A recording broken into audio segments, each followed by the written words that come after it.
Retirement contributions crater as many Americans struggle with inflation. Today, I read an article on Yahoo Finance put out by Benzinga and written by Ivy Grace titled, "Survey Finds 46% of middle-class workers are halting or cutting their retirement contributions due to relentless rise in cost of living." The author of this article referenced a recent Primerica survey which revealed 46% of workers are struggling to keep their retirement savings on track due to the relentless rise in the cost of living.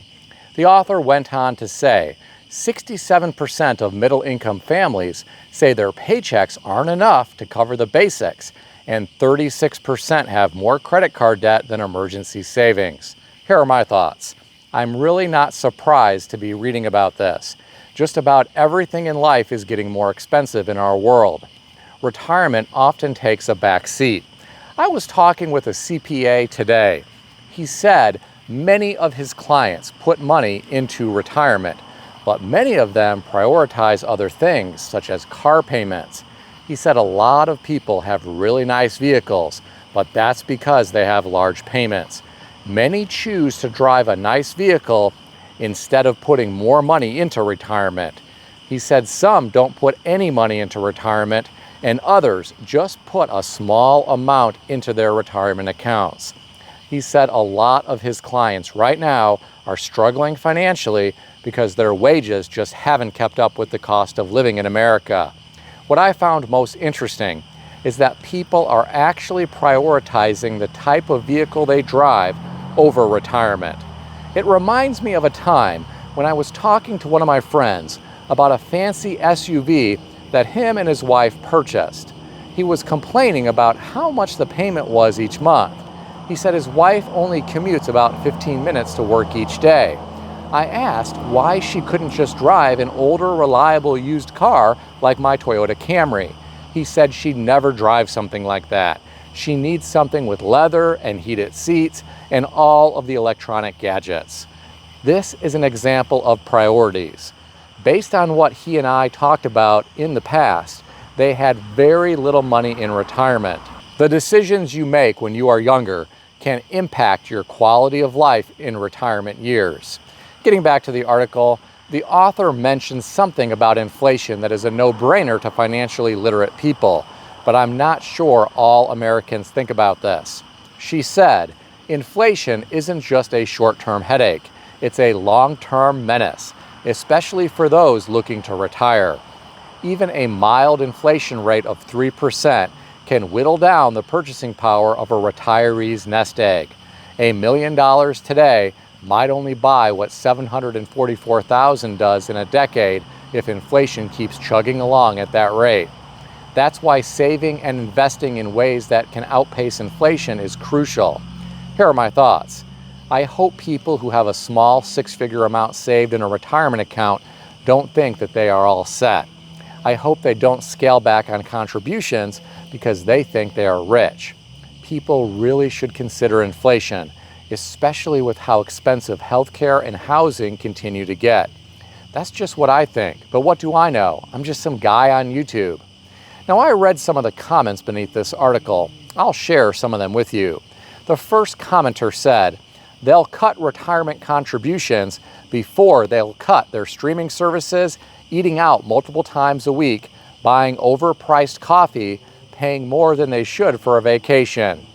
I'm sure there is more, but I'm tired and need a nap. The next commenter said, not true for all. In the last few years, my 401k has gone way up, and my home value rose by 50%.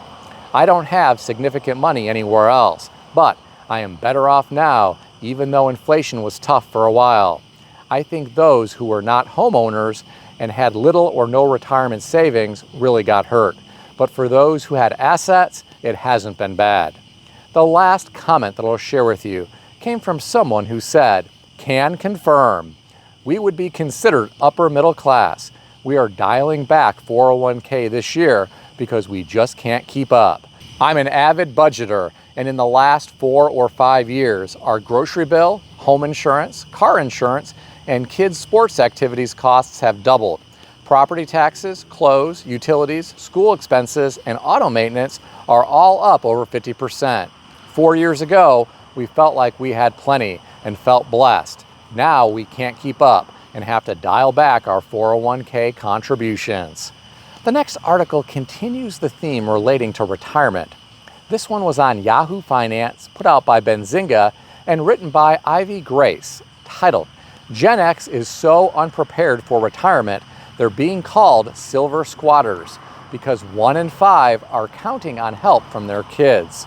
The author of this article said a new term is popping up to define Generation X, which is silver squatters. She went on to say this phrase paints a picture of a generation grappling with a looming financial crisis as they edge into their mid-50s without the cushion needed for a secure retirement. The silver nods to the graying hair that comes with age, while squatters suggests a scenario where these individuals might find themselves bunking with their adult children as a last resort due to inadequate retirement savings. Well, my friends, I hate to hear about this, but I'm afraid it could become the sad reality here in our country. Many people in the silent generation had lifetime pensions to rely on in old age. Now many people need to partially fund their own retirement, with a company contributing some in the form of a match. As you heard about earlier in this video, many people are scaling back on retirement contributions because of the rising cost of living. I think this problem is only going to get worse in the future. Getting back to the article, the author referenced a recent Prudential Financial survey, which revealed the median retirement savings for a 55-year-old stands at just $50,000, which is a far cry from what's recommended for a comfortable retirement. Let's examine that for a moment. Let's be optimistic and say that $50,000 doubles to $100,000 by the time someone is 65 years old. That $100,000 in a retirement account may generate $4,000 per year when applying the 4% rule. That is only $333.33 per month.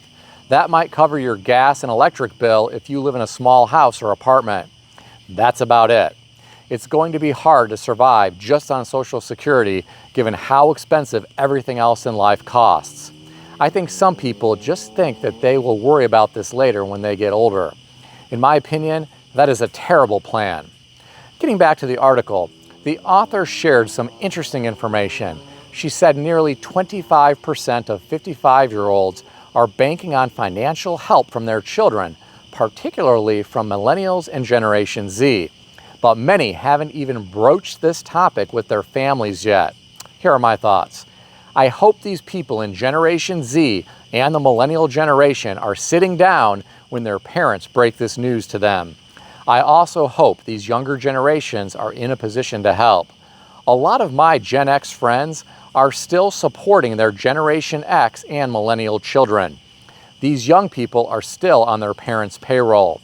Some parents are still paying for their children's cell phone, car insurance, Netflix, and providing them with money to help out with rent, utilities, and medical bills.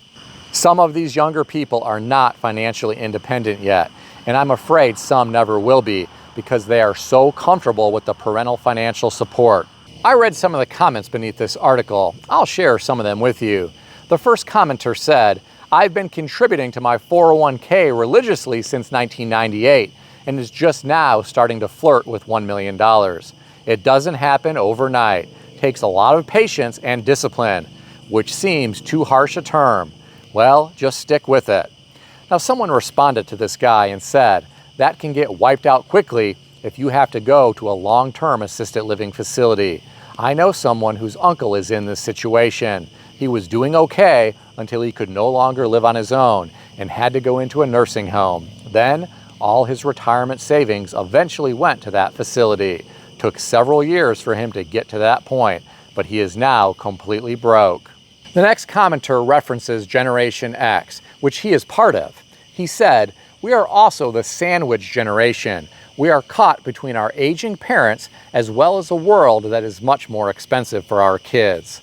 The last comment that I'll share with you is long, but I found it to be interesting.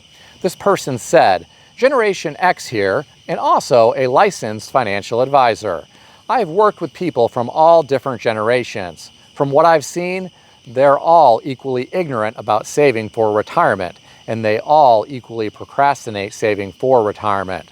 My biggest frustration is watching boomers and Gen Xers shelling out tens of thousands of dollars every year to put their millennial and Generation Z kids through college. That's literally their potential retirement savings vanishing away. I'll ask them who paid for their college. They'll say they worked through college, or they went to the military, or they got scholarships. My next question is, why then do you feel the need to pay for your kids' college? Shouldn't they have skin in the game, pay for it themselves? How are you going to save for retirement? I get a deer in the headlights response. Well, my friends, the commenters always have interesting things to say. What do you think about all of this? Share your thoughts in the comment section below. If you enjoyed this video, consider subscribing to the channel. I want to extend a special thanks to everyone who has subscribed to this channel. I want to also thank all of my channel members. If you would like to become a channel member, there is a link in the description beneath this video. You can read more about the different membership levels. Please also check out some of the great books that I suggest you consider reading in the description below. I've included Amazon affiliate links to these books.